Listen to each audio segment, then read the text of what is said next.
За сайн байцгаана уу манайхаа. Өнөөдөр та бүхэндээ Inside Man гэх адал явдалт гэмт хэрэг тэрэлэг төрлийн киног товчлон хүргэх гэж байна. Энэхүү кино нь 2006 онд дэлгэснээр гарч байсан ба IMDb дээр 7.6 он авсан кино юм. Дан ганц мөнгөний төлөө бус тэрнээс илүү чухал зүйл болох шударгаас хүний мөн чанарын тухай өгүүлэх болно. Та бүхэн биднийг дэмжиж лайк болон subscribe дараарай. Ингэснээр бид урамшиж цаашдаа илүү хурдан, илүү сонирхолтой кинонуудыг та бүхэнд товчлон хүргэх болно. За ингээд кинонд орцгоё. Нэг залуу өөрийн банк дээрэмдсэн түүхээ ярьж буугаар кино маань эхэлнэ. За бүгдээрээ түүнийг хэрхэн банк дээрэмдсэн талаар үзцгээе. Нэгэн хар машин цагаан хувцастай хүмүүсийг замаасаа суулган явсаар банкны арын хэсэгт очин зогсноо. Банкн дотор үйлчлүүлэгчид очирлон өөр өөрсдийн хэрэгээ бүтээчих гээл зогсож байх зур нэг залуу гарч идэн ч юм уу лазерч гэмээр юм уу зүйл барьж орж ирээд тэр гэрлүүдээ камердаа ойлгон харуулж бүх камерыг ажиллагаагүй болгочихно. Камеруудыг ажиллахгүй болохдоо зэрэгцэн араас нь 3 цагаан хувцастай хүн орж ирээд банкны хаалгыг төвччихөв. Тэгээд газар дутаа хаяж бүх хүмүүсийг газарт хэвтгэж буу тулган сүрдүүлнэ. Энэ үеэр гадаа нь явж байсан нэг цагта хаалгыг нь тогшонгоо төв рүүгээ хэрэг гарсан гэж мэдээлж байтал нэг цагаан хувцастай хүн гарч ирээд цагдаа дуудвал барьцааны хүмүүсийг буудна гэдгийг хэлв. Үзэгдэл солигдож манай киноны гол дүр болох Прайзер мөрдөгчийг бид харцгаана. Бүгдээрээ түүнийг мөрдөгч гэж дуудъя. Энэ хэргийг мөрдөгч нь амралтаа авахар болсон болохоор манай мөрдөгчийн ажлыг авсандаа баярлана. Учир нь түүнд тушаал явах боломж олдлоо гэд шууд л хэргийн газар руу хөдлөлөө. Энэ үеэр банкны захирал өвгөн өөрийн банкнд хэрэг гарсныг мэднэ. Бүгдээрээ түүнийг өвгөн гэж нэрлэе. За ямар тач мөрдөгч маань ирээд хэргийн газартайгаа танилцсанаа. Харин банкн дотор бүх хүмүүсийг цуглуулад гар утас түлхүүр бүс гэх мэт зүйлсийг нь хураан аавна. Тэгсэн харин нэг банкны ажилтан утсаа нуун Баатар болох гэж байгаад баригдад зодуулна.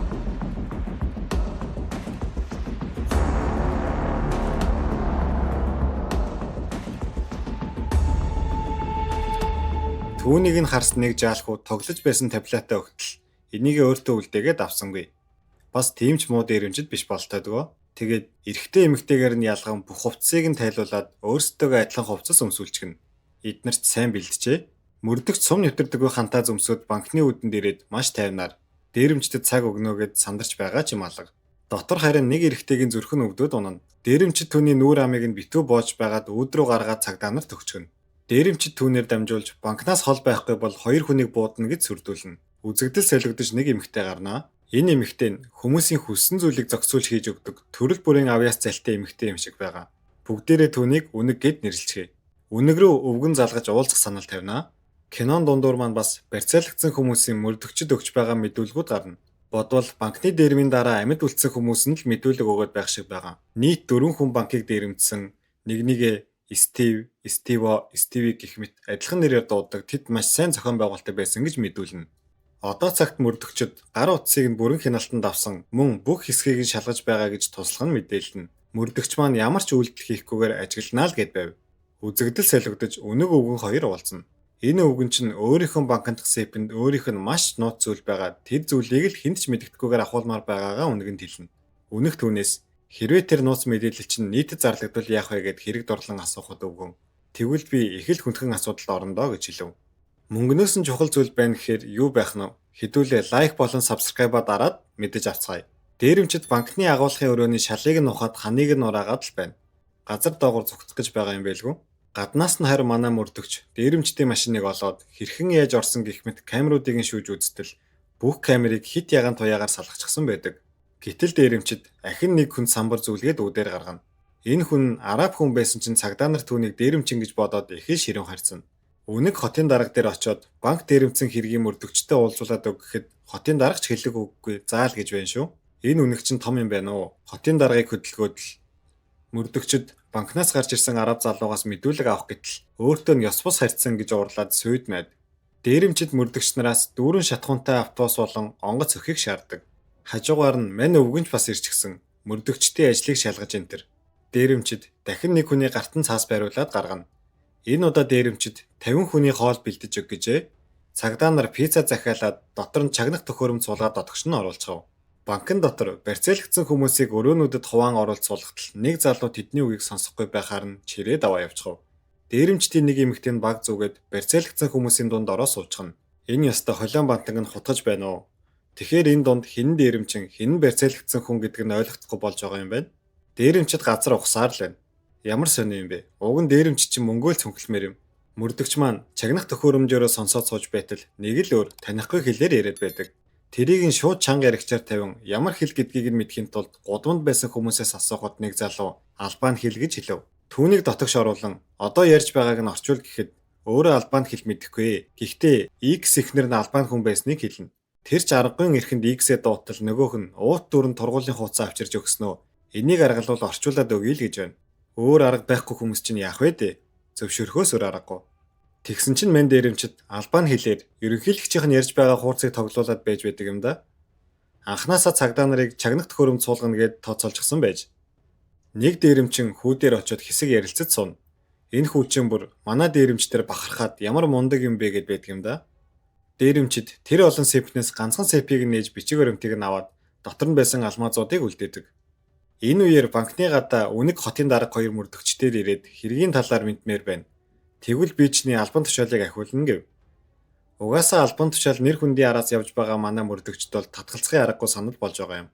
Мөрдөгч дээрэмчдтэй уцаар яртал дээрэмчд яаралтай автобус онгоц бэлдэж өгөхгүй бол хэцүүхэн юм болно шүү гэж сүрдүүлнэ. Энэ дээрэмчин бас мөрдөгчөөс оюун ухаан шалгах асуулт асуухт нь манайхэд багаараа бодож олно. Дээрэмчд дахин хоол хүсэх ба энэ удаа хачиртаа далах захиална. Гэтэл үнэг дээрэмчдтэй уцаар яран банк руу орохоор болчихноо. Үнэг банкнд ороод бүх биеэ нэгжүүлээд дээрэмчдийн ахлагчдаа нь уулзан одоо бууж өгвөл ялгүй зохицуулж өгье. Дээрээс нь нэмээд 2 сая доллар өгье гэдэг. Дээрэмчин түүнийг ямар хүнийг төлөөлж ирснийг нь ч мэдэж байдаг ба банкны эзэн өвгөн чинь Швейцарын банкнд ажилладаг байхдаа фашистуудын ачаар баяжиж бусад хүмүүсийг юу юучгүй болтол хүний цус урсгасан тэр мөнгөөрөө банк босгосон байдаг байгаа. Дээрэмчин таны хайгаад байгаа бичиг баримт надад байна гэж харуулна. Тэгээд түүнд би зүгээр л урд хаалгаар гараад явна гэд өөртөө итгэлтэйгээр хэлнэ. Үнэг тохиролцоонд хүрч чадалгүй гараад ирлээ. Гарч ирээд дээрэмчдийг хүн алахгүй. Тэд боловсралтай хүмүүс байна гэд яваад өг. Мөрдөгч нар ч хүлээгээд онгоц өхөө яах вэ гэд ярилцаж байгаад дээрэмчдэд онгоц бэлэн болсон. Би банк руу орохыг хүсэж байна гэдэг. Мөрдөгч банк руу ороод барьцааны хүмүүсийг зүгээр байгаа эсэхийг нь шалгаад дээрэмчинд хандан би их нэртэй гэрлэх санал тавих гэсэн чинь мөнгөгүй байна. Чам шиг дээрэм хийдэг юм билүүгээ даажигнаад амжина. Мөрдөгч түүний царайг харах гээд ноцолттол буу тулгаад хөөгöd гаргалгүй яах вэ? Дээрэмчд газраа ухсаар л байна. Дахиад 2 цаг шаардлагатай гэдэг. Мөрдөгч нар банкны цонхоор дурандаж байтал нэг хүнийг буудаад алчхав. Тэд сандралдан мөрдөгч дээрэмчин дээр очиод чи яг юу хүсэж байгаа юм бэ? Чи зүгээр нэг автобус онгоц хүсээгүй гэхэд дээрэмчин чи дэндүү ухаантай юмаа гэж хэлснээ халгаа хаачхав. Цагдаа нар хөдөлж эхлэн дотор орох төлөвлөгөөгөө ярилццгаана. Үүнийг нь дээрэмчид чагнаад л сууж байх нь тэр. Барьцааны хүнд өгч гаргаж байсан самбар дотор нь чагнах төхөөрөмж суулгачихсан байдаг. Тал талдаа л ухаанаа оролдуулад байна да. Цагдаагийнхан яг дайрах гэж байхад нь манай мөрдөгч хоргосоор л байдаг. Даан чин цагдаа наран дайрахаар болчихов. Түүнийг нь сонссон дээрэмчид бүх барьцааны хүмүүст баг зөвлгээд дээшээ шатаар гаргацгаана. Нэг дээрэмчин ч бас тэр хүмүүсийн дунд ороод гүйж байгаа харагддаг. Цагдаа нар банкны хаалгыг дэлбэлэхэд барьцааны хүмүүс урдаас нь гүйлцээр гарч ирэв.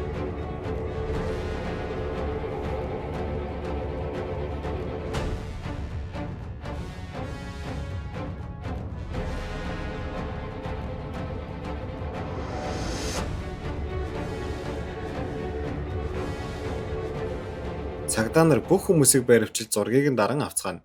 Дотор ороо шалгахад хэн ч үлдээгүй. Мөн ямар ч мөнгө алга болоогүй байдаг. Дээрэмчдийг хүн буудсан гэж бодоод хайтал тэр нь зүгээр л хиймлэр тэгж харагдуулсан байдаг ба дээрэмчдийн барьж байсан буун тоглоом буу байдаг. Ямар ч улмөр байхгүй ийм олон хүнээс эзэн олдохгүй ийм дээрэм гэж байдаг. Банкнд мөн ямар ч эвдрэл нөхсөв гараагүй байв.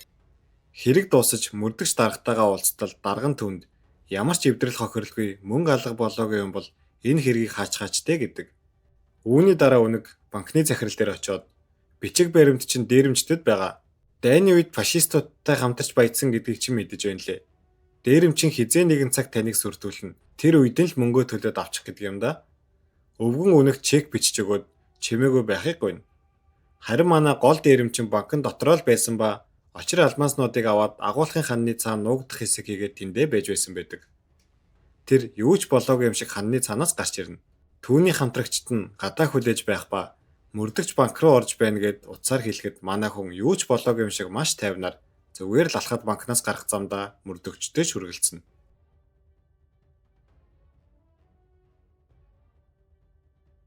Ингээд л тэр дээрэмчид амжилттай банк дээрэмдсэн юм да. Харин манай мөрдөгч өвгөний сэпийг орж үзтэл жажилсан бохны цаас байдаг. Бас нэг алмаацсан бөгж үлдээгээд бөгжийг дагаад яв гэсэн бичиг үлдээч гэж. Тэгээд мөрдөгч өвгөнтэй уулзан түүний сэпний талаар асуухад булзааруулаад байхаар нь бөгжийг нь харуулад бид үүнийг зохиох ёсоор нь шийдэх болно гэж хэлэн гарч яв. Тэр хотын дарга болон өнөгтэй уулзаад бөгжийг хүлээлгэж өгнө. Мөрдөгч эцэст нэг ажлаа дуусгаад гэртээ орж ирэн хувцас тайлахдаа халааснасаа нэг алмаз олно. Тэгээд тэр дээрэмчинтэй эхнэрээ гэрлэх санал тавихад мөнгөгүй гэж хэлснэ мөн дээрэмчин банкны урд хаалгаар юу ч болоогүй мэт алхаад л гарна гэж хэлснийг санан банкн зөрсөн хүн нь дээрэмчин байсныг сая нэг ойлгон инээмсэглснээр кино маань төгснө. За манайхаа кино маань таалагдсан бол лайк болон сабскрайбаа дараарай. Мөн яриулмаар байгаа кино байвал комент хэсэгт бичиж үлдээгээрэй. Та бүгдэд баярлалаа.